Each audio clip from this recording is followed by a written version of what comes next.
Again, really missed you guys. Hope you guys had a good summer. It's been good. I missed you guys at SEC Media Day. I think a few of you made it, but I was looking for the rest of you. You guys must have been vacationing, huh? Okay. All right, good. Fire away. Mark, what was that moment like this morning, just letting the players see that facility finally? It was really fun for myself and for our president and athletic director. Dr. Capluto was there, and of course Mitch was there. And it was a lot of fun. I think we all feel very proud and very happy for the players because they've been through a lot. They've worked hard. They're good kids, and we promised them that, a lot of them, when we were recruiting them, and to see it come to fruition and get in there, it's surreal, to be honest with you, because it's just been so long. We've been dealing with it for a while, and so it was a lot of fun. And really, when you think about it, I was talking about this with one of the players that was driving him back. I was driving Juice back. He just rode with me back to the complex, and it's been so long, but yet it happened so quick, really. When we got here and we got the funding, we got the architects going. It just takes so long to put a building like that up. As you know, it's beautiful. I can't wait for you all to get in there. I think next week, Tony, or tomorrow. Great. You guys get in there tomorrow. Come over and say hi to you. So, but you'll see it. I mean, it's just absolutely fantastic building. You mentioned promises to those guys when you were recruiting them. You had a big recruiting weekend this past weekend, and it's probably been a long time. It seemed like universally those guys get on social media and they're saying, wow, Kentucky's facilities. Yeah. That's not a thing that came out of a lot of guys' mouths for a lot of years. I mean, how big is that element now to not have just sketches and drawings, but a building to show? Absolutely critical. You get tired of, we've been talking about it for a long time because we talked about the funding and getting the stadium renovated, which we did, and we're proud of that. And then to get this building done, I mean, this is going to help Kentucky football for a long time.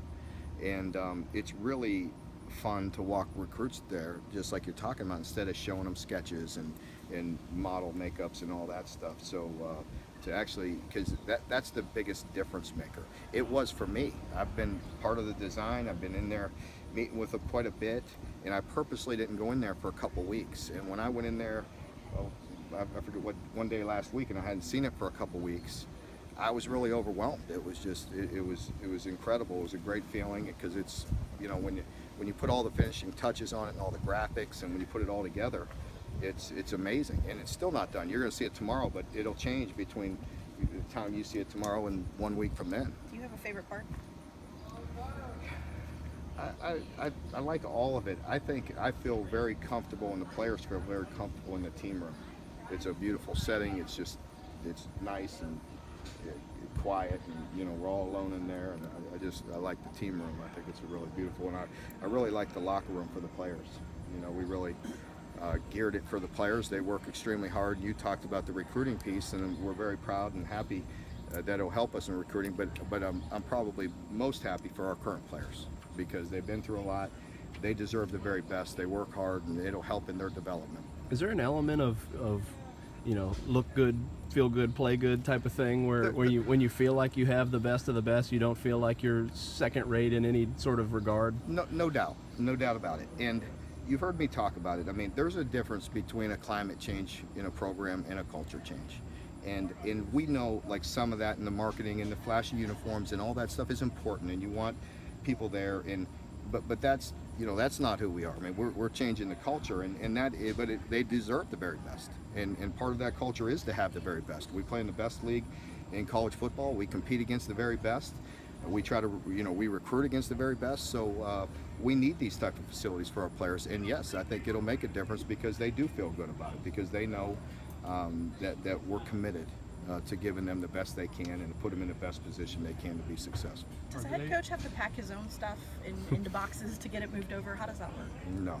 That's one of the perks of the job. Yeah. We got some people in there wrapping it up right now. I told them to slow down because my office won't be done until next Friday. So, I mean, I got to work somewhere.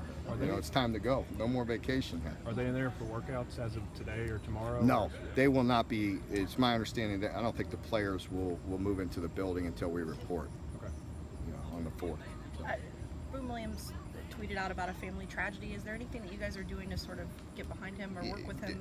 Of course, we work with him and put a lot of support around him, and we are his home away from home, and trying to be very supportive of Boone. He's handled it the best he can, and he's been good. He's been at almost all the workouts. He went home and went back for the funeral and for the services, and is back at work, and we're trying to support him the best we can in a difficult situation. Is it, as a guy who's experienced something like that while on a football team, how important is it to go back to such a big extended family, to not sort of be alone with your thoughts, and to have, I think those teammates? I think it's very important. It was certainly helpful to me when I lost my father while I was in college, and it was good to get right back into a routine and to have a lot of people around you that support you and want to be there to help you, and you feel a certain amount on yourself to not want to let the other guys down too. So it makes you kind of pick yourself up and get back to work. So very difficult. We're just praying for him and his family, but I think the team definitely has helped him. Couple more. Mark, how's Alex Montgomery's rehab going? Is he going to be ready to play this fall? It's taken some time. He's close, but he's not fully recovered just yet. So we have to look at that situation real close in the next week or so to see if he'll be a part of the 105 or if he'll just have to rehab for a while. I think you said at media days, you don't want to jinx him with any numbers, but Lonnie over there had some scoop today that he had somebody saying Matt Elam was down 30 pounds. Are we in the neighborhood there? I'm not going to jinx myself. That's okay. We're just a couple pizzas away from going back. Has he lost weight though? I mean, whether you want to say a number or he not. has definitely lost weight. Now I'm making light of it, but Matt has worked really hard. I think you all know I've talked about it several times. I've been very committed to helping him and putting people around him and giving him resources to help educate him and help him get down.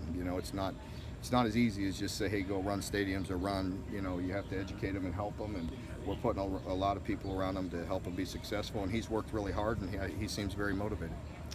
All right, folks, thank you very much.